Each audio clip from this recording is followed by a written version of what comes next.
So yes, hello and welcome back. आज के lecture में we will be discussing some 5 best numericals that is very very important from your examination point of view on the topic power. So all these numericals we will be discussing in details. So first of all, I will request all of you to please try to solve all these questions. If you are unable to solve this question, then pause the video and see the solution. पहले तो आप question number 5 को try करो. अगर question number 5 आपसे बन जाता है तो आपसे बाकी सारा क्वेश्चंस भी बन जाएगा. एंड इस क्वेश्चन को बनाने के बाद आप प्लीज़ कमेंट में अपना आंसर कमेंट करो. आई विल बी सीइंग कि आपने सही किया है या गलत किया है, फिर उसके बाद आप मैच कर लेना. Okay, I just want to know your names, कितने लोग सही कर पा रहे हो. तो let us start from the very first question. If a body, अच्छा क्वेश्चन स्टार्ट करने से पहले हमें क्या क्या फॉर्मूला यूज़ करना है वो देखो. चलो क्वेश्चन में डिस्कस कर लेंगे क्या क्या फॉर्मूला यूज़ करने वाले हैं. So first question is, if a man moves with a constant velocity of 2 meter per second. Now, जो भी गिवन है सबसे पहले उनको अच्छे से लिखेंगे. Velocity is given 2 meter per second. The man is moving with this constant velocity. Due to an applied force of 10 Newton, कुछ फोर्स अप्लाई किया गया होगा इस ऑब्जेक्ट के ऊपर, तब इसका वेलोसिटी 2 मीटर पर सेकेंड हुआ. अप्लाइड फोर्स, और ये फोर्स कॉन्स्टेंट फोर्स लग रहा है. फाइंड इट्स पावर, हमें बताना है कि इसका पावर कितना होगा. We have to find the power. अब याद करो लेक्चर में जब मैं ये पावर टॉपिक पढ़ा रहा था. अच्छा एक और बात, अगर आपका ये पावर टॉपिक कंप्लीट नहीं है तो डिस्क्रिप्शन में लिंक चेक कर लो, पावर का टॉपिक आपको मिल जाएगा. इससे जस्ट पहले वाला लेक्चर होगा पावर का, उसमें मैंने ये बताया अगर फोर्स और वेलोसिटी गिवन होगा तो पावर हम किस तरह से निकाल सकते हैं. तो पावर का फॉर्मूला हमारे पास होता है rate of doing work, that means work done per unit time, W/T power का फॉर्मूला होता है. अगर हम वर्क को एक्सपैंड करें तो we can write force into displacement divided by time. अब ये देखो डिस्प्लेसमेंट बाय टाइम ये होता है वेलोसिटी, तो फोर्स इंटू वेलोसिटी फॉर्मूला आ गया. तो हम पावर को निकाल सकते हैं अगर हमें फोर्स गिवन है और वेलोसिटी गिवन है. फोर्स कितना गिवन है? फोर्स है 10. वेलोसिटी कितना गिवन है? वेलोसिटी है 2. सो यहाँ से कितना आ गया पावर? 20 वाट. क्लियर है? तो आंसर है 20 वाट. आंसर मैच करते जाना है. चलिए नेक्स्ट क्वेश्चन करते हैं, question number 2. So in this question, N electric bulb of 10 watt works for 4 hours a day. एक इलेक्ट्रिक बल्ब है जिसका पावर हमें गिवन है 10 वाट. कैसे पहचानोगे कि वो पावर गिवन है या एनर्जी गिवन है? उसके SI यूनिट से. ठीक है, एनर्जी का SI यूनिट होगा जूल्स या किलोवाट आवर, बट पावर का यूनिट होगा वाट. ये पावर गिवन है. ठीक है, दिस इज़ पावर. और ये टाइम हमें बता दिया गया है. हर एक दिन 4 घंटे तक ये बल्ब जलता है. तो हम लिख लेते हैं सब कुछ. सबसे पहले तो हमारे पास है power that is equal to 10 watt. An electric bulb of 10 watt works for 4 hours. हर दिन ये 4 घंटे तक जलता है. ठीक है, 4 घंटे तक ये काम करता है. Calculate the units of energy consumed in 15 days. Unit क्या होता है? ये यूनिट क्या है? This is the unit of energy. इसे कहते हैं हम 1 kilowatt hour. 1 kilowatt hour is equal to 1 unit. ये याद रखना, कॉमर्शियल यूनिट ऑफ एनर्जी में मैंने पढ़ाया है. लास्ट टॉपिक था वो, पावर के टॉपिक में ही था वो. तो 15 दिन के अंदर कितना यूनिट खर्च होगा आपको बताना है. एनर्जी कितना यूनिट कंज्यूम होगा ये आपको बताना है. तो एक दिन का पहले निकाल लेते हैं हम. टाइम है 4 आवर्स में, इसको हम SI यूनिट में कन्वर्ट करते हैं. सो 4 इंटू, अच्छा ये किलोवाट आवर में गिवन है ना हमें, तो हम उसको किलोवाट में चेंज कर देते हैं, या फिर हम वाट पर सेकंड में, चलो किलोवाट में इसको चेंज कर देते हैं. पावर इज़ 10 वाट. 10 वाट में कितना किलोवाट होगा? सो 10 डिवाइडेड बाई 1000 किलोवाट. ये यूनिट होता है देखो, 1 किलोवाट इज़ इक्वल टू 1000 वाट. ये यूनिट होता है यहाँ से. अगर 1 किलोवाट में 1000 वाट है तो 1 वाट में, तो 1 वाट में कितना हो जाएगा? 1 डिवाइडेड बाई 1000 किलोवाट हो जाएगा. यहाँ 10 वाट को कन्वर्ट करना था, यहाँ से 10 मल्टीप्लाई कर दिया हमने, तो वो हो गया. तो ये हो गया 0 0 कैंसिल. तो हमारे पास जो एनर्जी है वो कैसे निकालेंगे हम? So we know that power is equal to work done upon time. Okay, so यहाँ देखो ये वर्क जो है ये वर्क एनर्जी से ही आता है ना. एनर्जी और वर्क दोनों का SI यूनिट तो सेम होता है, जूल्स होता है. ओके, सो हम वर्क को एनर्जी के फॉर्म में लिख सकते हैं. इस वर्क के प्लेस पे हम लिख लेंगे energy by time, because work and energy are interconvertible. So we need to calculate energy. So energy is equal to power into time. यहाँ से आया, देखो वर्क के प्लेस पे एनर्जी.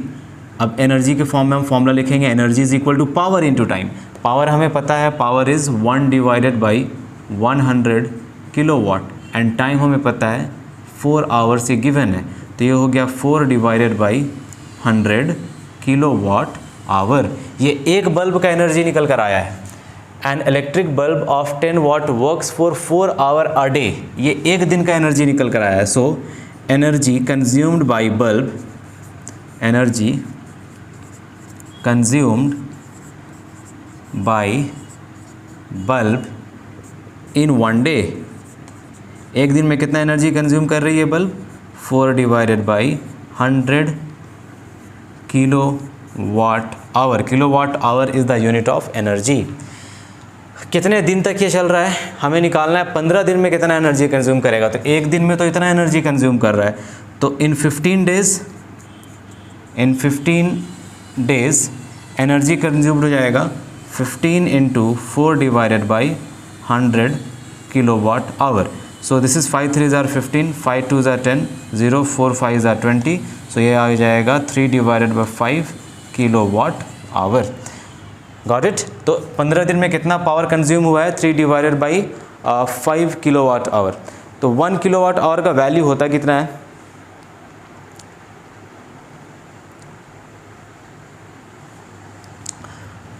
जस्ट अ सेकेंड, कुछ मिस्टेक हुआ है क्या? एक सेकेंड.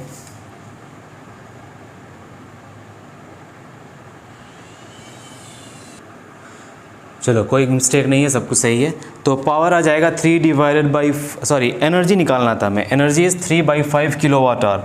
अच्छा एनर्जी 3/5 किलो वाट आवर है, बट हमें आंसर किस में चाहिए? यूनिट में. सो वी ऑल नो, इसे मैं यहाँ पे लिख रहा हूँ. So we all know that 1 unit is equal to 1 kilo watt hour. Therefore इतना किलो वाट आवर में कितना यूनिट होगा? So 3/5. So 3/5 kilowatt hour is equal to 3/5 units. ठीक है, 3/5 का वैल्यू 0.6 यूनिट्स. इतना एनर्जी कंज्यूम हो रहा है. बल्ब इतना एनर्जी कंज्यूम कर रहा है 15 दिन के अंदर. क्लियर?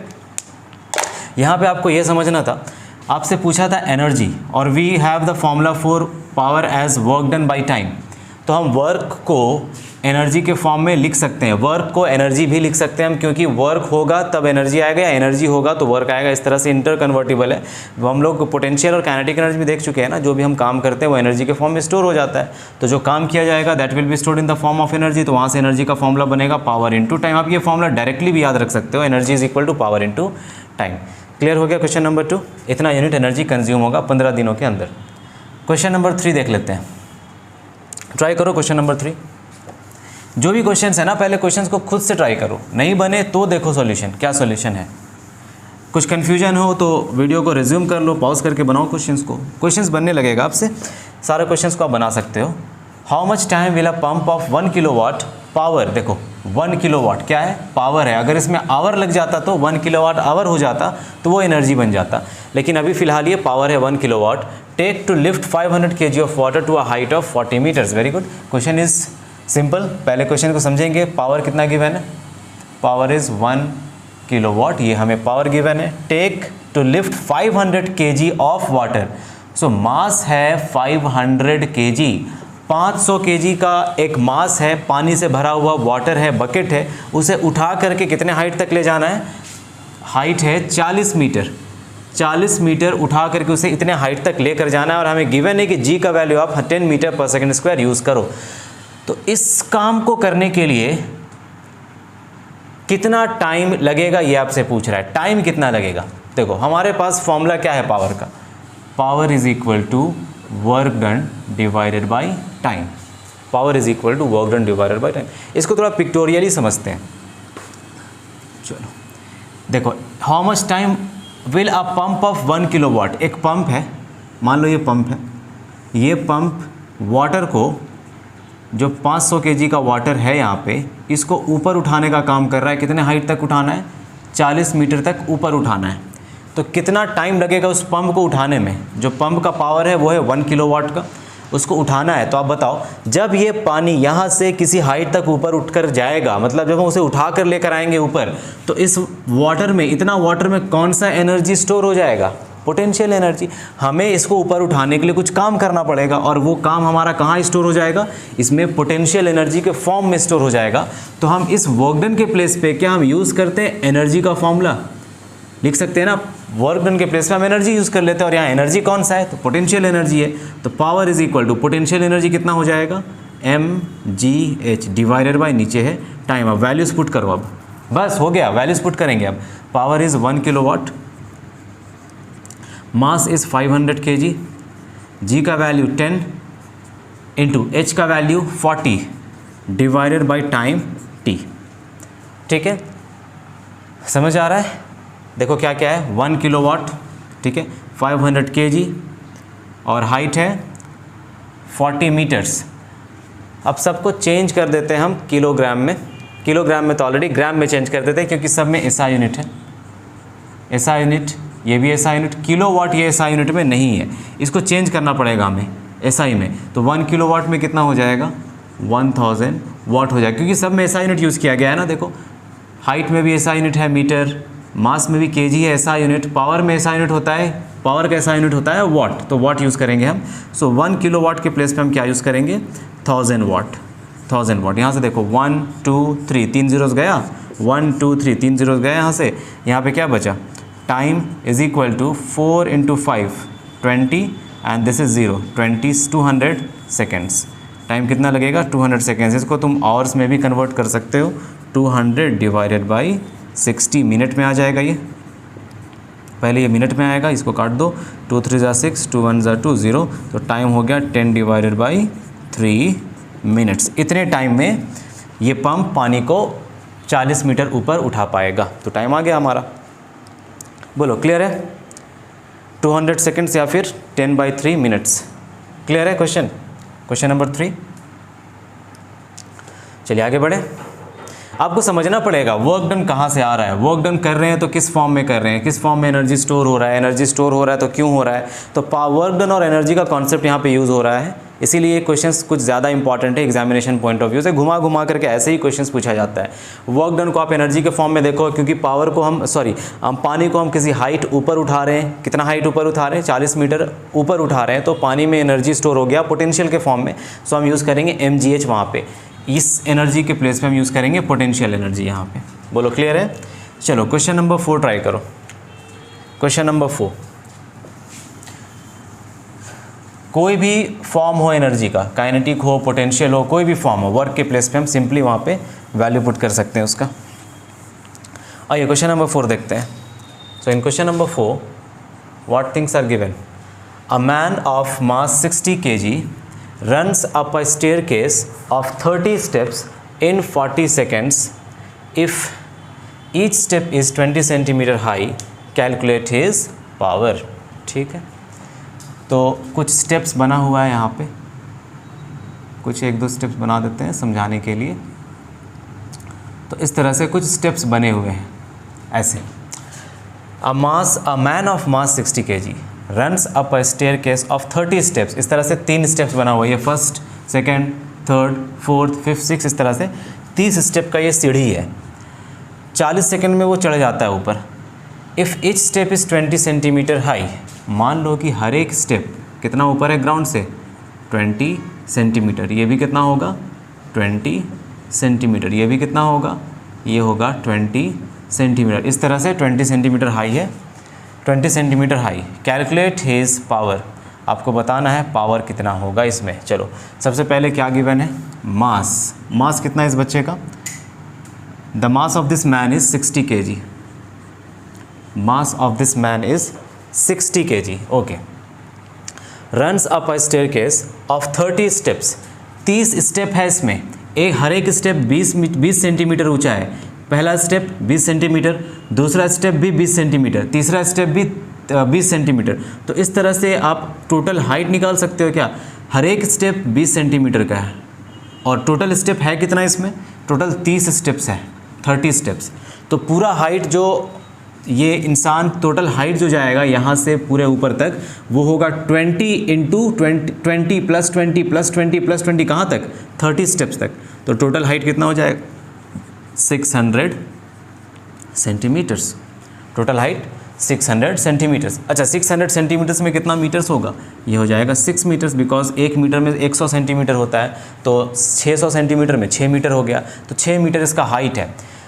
अब यहाँ देखिए, if each step is 20 centimetre high, calculate his power. अब आपको बताना है पावर कितना होगा। अब यहाँ पे जी का वैल्यू यूज़ करना है 10 मीटर पर सेकेंड स्क्वायर। याद करो पोटेंशियल एनर्जी मैंने बताया था, अगर ऑब्जेक्ट ग्राउंड से किसी हाइट तक ऊपर जाता है, जितना भी हाइट ऊपर चला जाए, तो वो किस पाथ को फॉलो करता हुआ जा रहा है उस पर वो पोटेंशियल एनर्जी डिपेंड नहीं करता है। ग्रेविटेशनल पोटेंशियल एनर्जी पाथ पे डिपेंड नहीं करता है, किस पाथ को फॉलो करते हुए ऊपर जा रहे हो, सिर्फ डिपेंड करता है तो इनिशियल पोजीशन कितना कहाँ पे है और फाइनल पोजीशन कहाँ पे। इनिशियल पोजीशन यहाँ पे था और फाइनल पोजीशन यहाँ से यहाँ तक, टोटल हाइट कितना है इसका 6 मीटर। बस आपको देखना नहीं है कौन सा पाथ से ये जा रहा है, सीधा सीधा आप नीचे से ऊपर तक हाइट मेजर कर लो, डिस्प्लेसमेंट हो जाता है वो, तो हाइट है 6 मीटर्स। आपको निकालना है पावर। हम जानते हैं पावर का फॉर्मूला होता है वर्क डन बाय टाइम, लेकिन यहाँ पे वर्क तो गिवन है ही नहीं, लेकिन कितना काम हुआ होगा इस सीढ़ी को चढ़ने में, जो भी काम हुआ होगा इस सीढ़ी को ऊपर तक जाने में, सीढ़ी से ऊपर तक जाने में,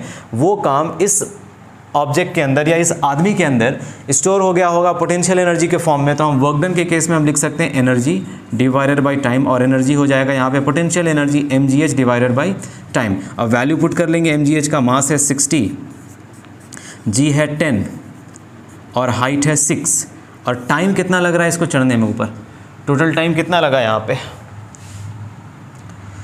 40 सेकेंड का टाइम लगता है। टाइम भी गिवन है 40 seconds.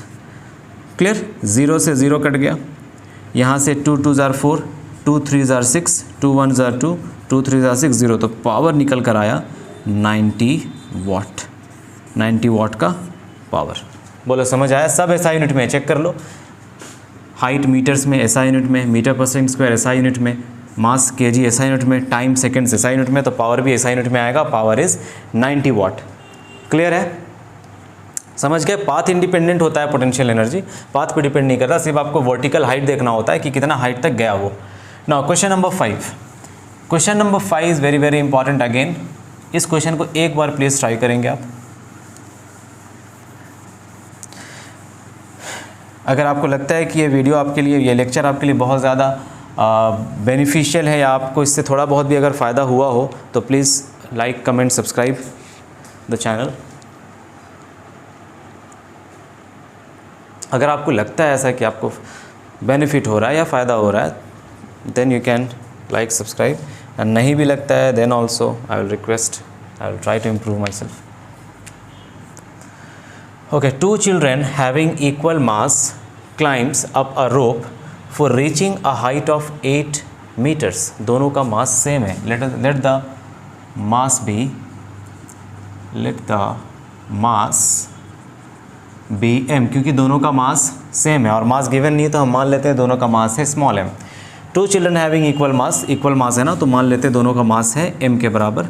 climbs up a rope for reaching a height of 8 meters। ठीक है, दोनों 8 मीटर हाइट तक चढ़ना चाहता है, ऊपर जाना चाहता है। तो हाइट कितना जा रहा है 8 मीटर्स तक। A को 20 सेकेंड लगता है और B को 15 सेकेंड लगता है। A takes 20 seconds and B takes 15 seconds. Okay, so A को टाइम कितना लगा, time taken by A is 20 seconds and time taken by B is 15 seconds. Got it? 15 seconds. What is the work done by each? दोनों ने कितना काम किया? So work done by A is equal to क्या हो जाएगा? work done by A, ये कितना काम करेगा? जो भी काम करेगा ये सारा काम किस में स्टोर हो जाएगा? पोटेंशियल एनर्जी के फॉर्म में। Work done is equal to what? That will be store in the form of potential energy. या फिर हमें टाइम अगर गिवन है तो हम वर्क डन निकाल सकते हैं इस तरह से, पावर के फॉर्मूले से। So power is equal to work done upon time, और हम किसका पावर निकाल रहे हैं? ए का, तो work done by A upon time. So we can write power of A is equal to what is the work done by each. Work done निकालना है। Okay, work done power into time. Power तो हमें नहीं पता है, 2 children having equal mass climbs up a rope for reaching a height 8 meter, take 20 seconds. Who has done more work per second? ठीक है, MGH निकाल सकते हैं work done by A is equal to, ये जो काम होगा देखो ये क्या कर रहा है, क्लाइम कर रहा है रोप को, जो 8 मीटर्स पे, मतलब रोप को नीचे से ऊपर, रोप को पकड़कर नीचे से ऊपर ये क्लाइम हो रहा है, मतलब पूरा का पूरा वर्क डन स्टोर हो जाएगा एनर्जी के फॉर्म में, या एनर्जी कन्वर्ट हो जाएगा वर्क डन के फॉर्म में। तो हम लिखेंगे M इंटू जी इंटू एच। मास है M, जी का वैल्यू ले लेते हैं 10, यहाँ पे कुछ गिवन नहीं है तो हम अपने मन से ले सकते हैं 10, और हाइट है 8 तो ये हो जाएगा 80 M जूल्स। इतना काम हुआ ए के थ्रू, ए ने इतना काम किया 80 M जूल्स का। Next work done by B, B ने कितना काम किया होगा, अगेन MGH, क्योंकि ग्राउंड से ऊपर जा रहा है वो तो सारा का सारा काम पोटेंशियल एनर्जी के फॉर्म में आ जाएगा। Work done is equal to MGH, M का वैल्यू कितना है यहाँ पे M, G का वैल्यू है 10 और हाइट कितना है, हाइट है 8। सो दोनों ने सेम ही काम किया है, दोनों का काम कितना है देखो सेम है, ये भी 80 M जूल्स का काम कर रहा है, वो भी 80 M जूल्स का ही काम कर रहा है। अब सेकंड पार्ट क्वेश्चन बोलता है who has done more work per second, ज़रा इस पे ध्यान दो, more work per second. Work per second क्या होता है, पावर होता है क्या, yes, power of A is equal to work done by A divided by time, power होता है ना, work done per second means power, कितना, किसका कितना पावर है, तो work done by A is 80 M, और इसको टाइम कितना लगा 20 सेकेंड का। सो यहाँ से पावर आ गया 4 M वॉट, इतना पावर, ठीक है। अब पावर ऑफ B देखो, work done by B divided by time which is equal to 80 M divided by 15। सो 5 3s are 15, 5 1s are 5, 5 6s are 30, so 16 by 3, 16 by 3 M watt, 16 by 3, 3 5s are 15, 3 3s are 9, 5.3 M watt, something like this, ये कुछ value होगा। तो अब देखिए, अब इसको आप नहीं, पावर आप नहीं भी निकालते तो भी तुमसे ये क्वेश्चन बन जाता। जैसे देखो यहाँ पे टाइम कितना लगा, दोनों तो सेम ही काम कर रहा है ना, ये भी ATM का काम कर रहा है, ये भी ATM का काम कर रहा है, काम तो दोनों सेम ही कर रहा है, बट इसको काम करने में 20 सेकंड का टाइम लग गया और इसको काम करने में 15 सेकंड का टाइम लग गया, तो पावर किसका ज़्यादा होगा, जो कम टाइम ले रहा है उसी का पावर ज़्यादा होगा। तो यहाँ पे B का पावर देखो ज़्यादा निकल कर आ रहा है क्या, यस, तो B ज़्यादा काम कर रहा है। यहाँ पे ये वर्क पर सेकेंड का मतलब है who has done more work per second का मतलब है कि पावर कितना है, वर्क पर सेकेंड, देखो work divided by time, work per second वही पावर होता है ये। तो who has done more work, तो B has done more work, B has done more work per second. Okay, so these were the 5 most important questions before examination. You must revise these questions before attempting your before going for examinations. So ये chapter complete, हर एक topic इस chapter से मैंने यहाँ पे सब कुछ complete करा दिया।